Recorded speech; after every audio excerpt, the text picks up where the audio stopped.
రాష్ట్రంలోని వంట నూనెల వ్యాపారస్తులందరూ జగన్మోహన్ రెడ్డి ప్రభుత్వానికి అండగా నిలబడాలని Andhra Pradesh edible oils trade owners association అధ్యక్షుడు నన్నపరెడ్డి పెంచల్ రెడ్డి కోరారు. విజయవాడ ఛాంబర్ ఆఫ్ కామర్స్ ఇండస్ట్రీలో మంగళవారం జరిగిన మీడియా సమావేశంలో ఆయన మాట్లాడుతూ, గతంలో ఆయిల్ వ్యాపారస్తులకు విజిలెన్స్ యాక్ట్ ఉన్నప్పుడు రోజుకొక వ్యాపారస్తుని అరెస్ట్ చేస్తూ దుకాణంలో ఉన్న సరుకు మొత్తాన్ని సీజ్ చేసే చట్టం ఉండేదన్నారు. వైఎస్ రాజశేఖర రెడ్డి ముఖ్యమంత్రిగా ఉన్నప్పుడు ఆ చట్టం నుంచి యావత్ వ్యాపారస్తులను విముక్తి చేశారని తెలిపారు. 2003లో తిరిగి ఇదే లూజ్ ఆయిల్ ప్యాకింగ్ చట్టం కేంద్రం అమలు చేయమంటే ముఖ్యమంత్రి వైఎస్ జగన్మోహన్ రెడ్డి యావత్ వ్యాపారస్తులను దృష్టిలో పెట్టుకుని ఆ చట్టాన్ని నిలుపుదల చేశారన్నారు. ఈ నేపథ్యంలో అన్ని విధాల వ్యాపారస్తులకు అండగా నిలబడిన వైఎస్ జగన్మోహన్ రెడ్డి గారికి ఆయిల్ వ్యాపారస్తులు అండగా నిలబడి ఆయనకు సహకరించాలని కోరారు. ఈరోజు ఈ సమావేశం ఏర్పాటు చేసింది మా యొక్క డీలర్ సమస్యలు పురాతన కాలం నుంచి మా వ్యాపారంలో ఆ సమస్యలతో పాటు విపరీతమైన సమస్యలు మా ట్రేడ్ ఉన్నప్పుడు ఏ విధంగా గవర్నమెంట్ మాకు సహకరించాయి, ఆ గవర్నమెంట్ సహకారం ఎంత తీసుకున్నాం, ఇప్పుడు మళ్ళీ అదేవిధంగా మా గవర్నమెంట్ సహకారం అందించాలని చెప్పి మీ ద్వారా వాళ్ళను విన్నవించుకునేదానికి ఈరోజు ప్రెస్ కాన్ఫరెన్స్ పెట్టాం.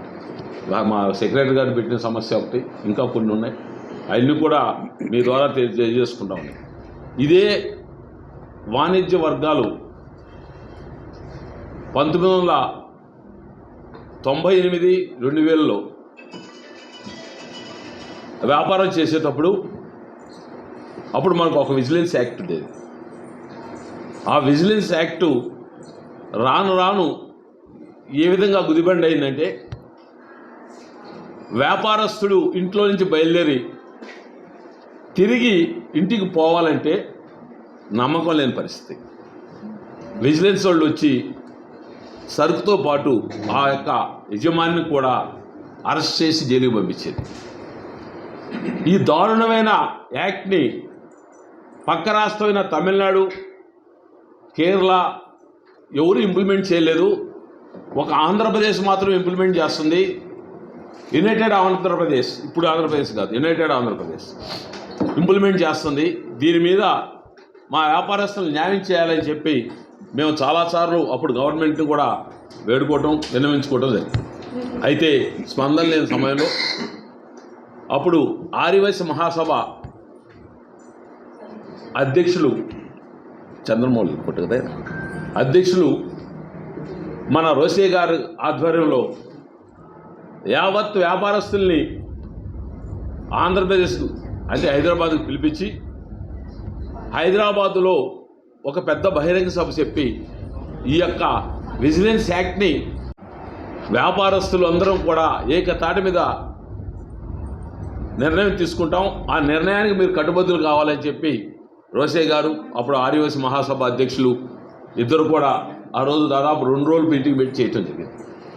ఆ నిర్ణయం ఏంటంటే, ఏదైనా ఒక జిల్లా రోడ్ మోడల్గా తీసుకొని ఆ జిల్లా వ్యాప్తంగా చిన్న పెద్ద అనేది తారతమ్యం లేకుండా వర్తక షాపులన్నీ కూడా నిరవధికంగా బంద్ చేయాలని.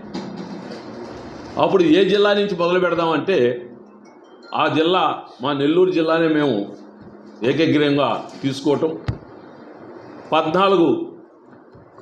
14 రోజులు ఆ పెళ్లి సమయంలోనే, పెళ్ళిళ్ళ సీజన్ అది, 14 రోజులు బంద్ చేసి అప్పుడు ప్రభుత్వం కదిలొచ్చేదాకా చేయాలనే నిర్ణయం తీసుకున్నప్పుడు కూడా అప్పుడు అప్పారావు గారని, గుంటూరు క్రేన అప్పారావు గారని మా స్టేట్ వైస్ ప్రెసిడెంట్ ఆర్యవైశ్య మహాసభ అయితే వస్తున్నానండి. ఆ సభలో మా ట్రెజరర్ చక్రపాణి గారికి, వైస్ ప్రెసిడెంట్ గాంధిరెడ్డి గారికి కూడా అందరికీ నా నమస్కారాలు తెలియజేస్తూ, ఈ రోజున ఈ సమావేశం ఎందుకు ఏర్పాటు చేశామంటే, గత 10-15 సంవత్సరాల నుంచి మా ట్రేడ్లో వస్తున్న పెను మార్పులు, ఆ పెను మార్పులకి అనుగుణంగా మేము వినియోగదారుడు, మేము డీలర్లము అందరం కూడా ఏ రకంగా ఫేస్ చేస్తున్నాము, దానికి గవర్నమెంట్ నుంచి మాకు ఏ రకంగా సపోర్ట్ అందింది, ఇంకా ముందు మా ట్రేడ్కి నిలబడాలి అంటే ఇంకా గవర్నమెంట్ నుంచి ఏ విధమైన సపోర్ట్ కావాలి అనే దాని గురించి ఈ మీటింగ్ ఏర్పాటు చేయడం జరిగింది. మరి దీనిపై ఇంకా విశదీకరంగా మా అధ్యక్షుల వారు మాట్లాడతారు. మీరందరూ కూడా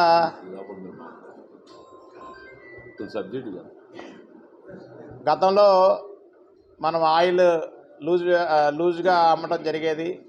ఆ తర్వాత సెంట్రల్ గవర్నమెంట్ దాన్ని ప్యాకింగ్ యాక్ట్లోకి తీసుకురావడం. ఈ ప్యాకింగ్ యాక్ట్ వచ్చిన తర్వాత మరి మా ట్రేడ్ అంతా కూడా చిన్న చిన్న వ్యాపారస్తులు ఎవరు కూడా బ్రాండింగ్ చేసుకునే పరిస్థితిలో లేక, ఆ మిషనరీస్ అవన్నీ పెట్టడం అంత స్తోమత లేక ట్రేడ్ అంతా కూడా పెద్ద పెద్ద వాళ్ళ చేతిలోకి వెళ్ళిపోతుంది. మీకు తెలుసు, మీడియాలో ఏ బ్రాండ్ అయితే ఇవాళ చూపిస్తున్నారో పబ్లిక్ అటువైపు తొందరగా అట్రాక్ట్ అవుతున్నారు. మరి అంతంత ఇన్వెస్ట్మెంట్లు పెట్టి మా చిన్న చిన్న వ్యాపారస్తులు వాళ్ళని ఫేస్ చేయలేక మా ట్రేడు ఇటు లూజ్ ఆయిల్ అమ్మక, అటు ప్యాకింగ్ బ్రాండింగ్ చేసుకోలేక ఇబ్బందులు పడుతూ ఉంది. అట్లాగే ప్యాకింగ్ యాక్ట్ సంబంధించి ప్యాకింగ్ మెటీరియల్ అంతా కూడా 18% జిఎస్టీ, మా ఎడిబుల్ ఆయిల్స్ అంతా కూడా 5% జిఎస్టీ నడుస్తుంది. సో మేము 18% కొనుక్కున్న ప్యాకింగ్ మెటీరియల్ అంతా కూడా 5% మేము ట్యాక్స్ వసూలు చేస్తాం. మిగతా 13% కూడా గవర్నమెంట్ దగ్గరే స్టే అయిపోవడం వల్ల ఒక ఇంపోర్టర్ అయితేనేమో అతను ఇంపోర్టర్ దగ్గర ఇతర దేశాల నుంచి దిగుమతి చేసుకుంటాడు కాబట్టి వాళ్ళకి ఆ 13% అనేది రికవర్ అవుతుంది. అలాగే మేము ప్యాకింగ్ చేసేటప్పుడు ఈ 13% అంతా కూడా గవర్నమెంట్ దగ్గరే ఉండిపోతుంది. దానివల్ల ఒక్కొక్కరి దగ్గర ఒక్కొక్క డీలర్కి సంబంధించి కోట్లలో రూపాయలు గవర్నమెంట్ దగ్గర ఫండ్స్ ఆగిపోతున్నాయి. అదొక సమస్యతో పాటు మళ్ళీ రీసెంట్గా గవర్నమెంట్ నాన్ స్టాండర్డ్ పేమెంట్ అని చెప్పేసి ఒకటి తీసుకొచ్చింది. ఏ ప్యాకెట్ అయినా కానీ సెంట్రల్ గవర్నమెంట్ ఒక ప్రోడక్ట్ని ఇదివరకు 1 లీటర్ అంటే ఆ లీటర్ 900 గ్రాములు 910 గ్రాములు అనేది ఒక ఖచ్చితమైన వెయిట్తో సప్లై చేయడం జరిగేది. అయితే సెంట్రల్ గవర్నమెంట్ యాక్ట్ ఇటీవల మార్పులో మీకు తెలుసు, బజార్లో 1 లీటర్కి ఇప్పుడు సప్లై చేసేవాళ్ళు 870 గ్రామ్స్, 860 గ్రామ్స్, 850 గ్రామ్స్, 800 గ్రామ్స్ ఎవరు ఏ ఇష్టం వచ్చినట్టుగా వాళ్ళు రిలీజ్ చేస్తున్నారు. దానివల్ల మరి కన్జ్యూమర్ అవేర్నెస్ ఉన్నవాడు కొద్దిగా చూసుకొని కొనుక్కోగలుగుతాడు. అవేర్నెస్ లేని వాళ్ళు దాని గురించి తెలియక నష్టపోతున్నాడు.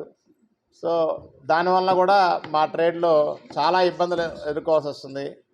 ఒకే ప్యాకింగ్ ఒక షాప్లో 870 గ్రాములు లభించి ఒక షాప్లో 850 గ్రాములు లభిస్తే అసలు మేము మార్కెటింగ్ చేయాలని కూడా చాలా ఇబ్బందిగా ఉంది.